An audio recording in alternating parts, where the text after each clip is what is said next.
Now here is the thing. Milk contains something called as lactose. It's one of the compounds which is available in milk. Lactose itself comprises of not only lactose but also glucose. They appear together in milk. And babies in mammals have an enzyme called lactase. This lactase not only breaks up lactose into lactose and glucose, but also digests lactose and gives several of the nutrients that are required for the body to grow. So it is something very good. Now here is the issue. Lactase is available for babies only so that they are able to consume these complex compounds and break it up as needed for the growth. In a significant population, lactase is not adequately available. So when it is not available, what happens? It is not able to break up the lactose into lactose pure and then the glucose. That apart, the lactose which remains in the system doesn't get digested. Any food, not only lactose, not only milk, any food that is not digested in the body is capable of creating problems, sometimes immediately, sometimes in a long run. There have been several studies which have been conducted and confirmed that lactase is not predominantly available in adults, majority of them. I do not exactly remember the number that was quoted in this course that I did, but then it mentioned, if I remember right, something like 7 out of 10 or 8 out of 10 adults do not have lactase or incapable of, and therefore incapable of digesting lactose. So what happens because of that is the person becomes intolerant to milk, because milk contains about 6 to 8% of lactose.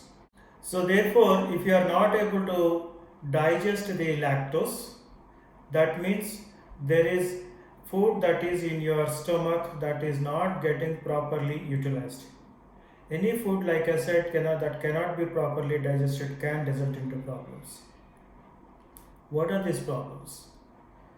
By the way, some of you might be already aware, there are some people who are called as lactose intolerant.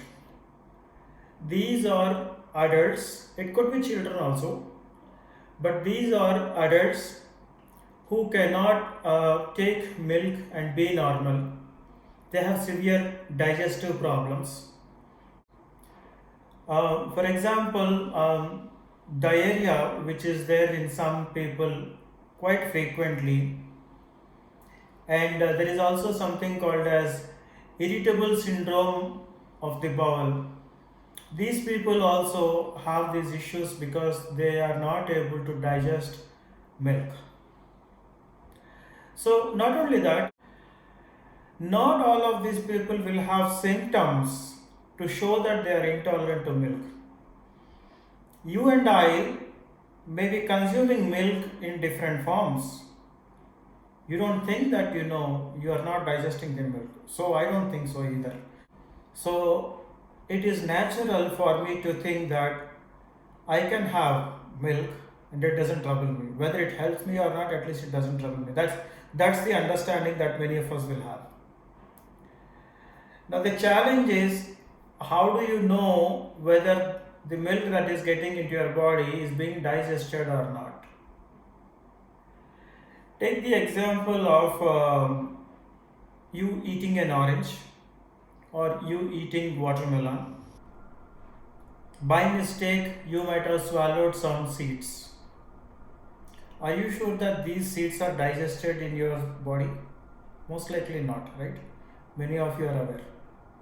But you don't come to know that they are not digested. You just know that, yeah, this doesn't get digested, but it's okay, it will get out. there have been studies that have indicated that type 2 diabetes is closely related to milk consumption.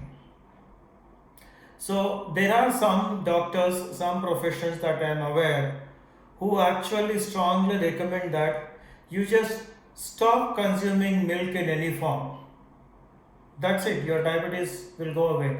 If it is a type 2 diabetes, though, type 1 diabetes, which comes from birth, is a different issue altogether. We are talking about the type 2 diabetes, which is what is prevalent in most of the population who are diabetic. So, milk is not good at all. Other than human beings, no other mammal takes milk after it becomes adult, and most certainly not taking milk from another mammal. Come on, that's horrible, really speaking. Now, the question is, what shall we do about it? As a matter of fact, there are several alternatives to milk, the dairy milk that are familiar with. There are nut milks, which are made from almonds, hazelnuts, chestnuts, cashews, and several other kinds of nuts we can think of. Similarly, there are grains from which milk can be made. Soy is something that is very popular. Rice also you can make milk. Likewise, there are several grains and nuts from which you can make milk. And in my channel, I am posting alternative milks. You may want to try out any of those which you like, but give up the dairy milk. If you like almond milk like me, make that your choice. I'm telling you, it is not really expensive compared to the dairy milk if you make it at home. You can make soy milk if you are okay with that particular taste or flavor that comes out, a particular smell that comes from soy. If you are okay with that, soy milk is a very good option. I do not heat anything before eating. I prefer to eat raw food. So I do not consume soy milk, but then I have made videos on soy milk also, which you can consider if that is what is your preference. And you can use this milk exactly like you use the normal dairy milk. You can use this milk to make coffee, Bournvita, milkshakes, chocolate syrups, chocolate shakes, drinks. You can make ice creams. You can also make curd. Yes, all you have to do is the normal curd that you are having, just like you do with the normal milk. So also you warm up the milk and then add half a spoon or so of curd that you do normally, and the next day morning your curd is ready, and it will taste pretty close to the curd that we are familiar to. All curds are not the same, so please use alternative milks, not milk from another mammal. Please stop. Thank you. If you have enjoyed watching this video, I suggest that you make this dish. And also, I post several interesting videos on raw food which you may like. So please do like this video, subscribe to my channel, and also do not forget to click on the notification bell icon so you get to know whenever new videos are posted.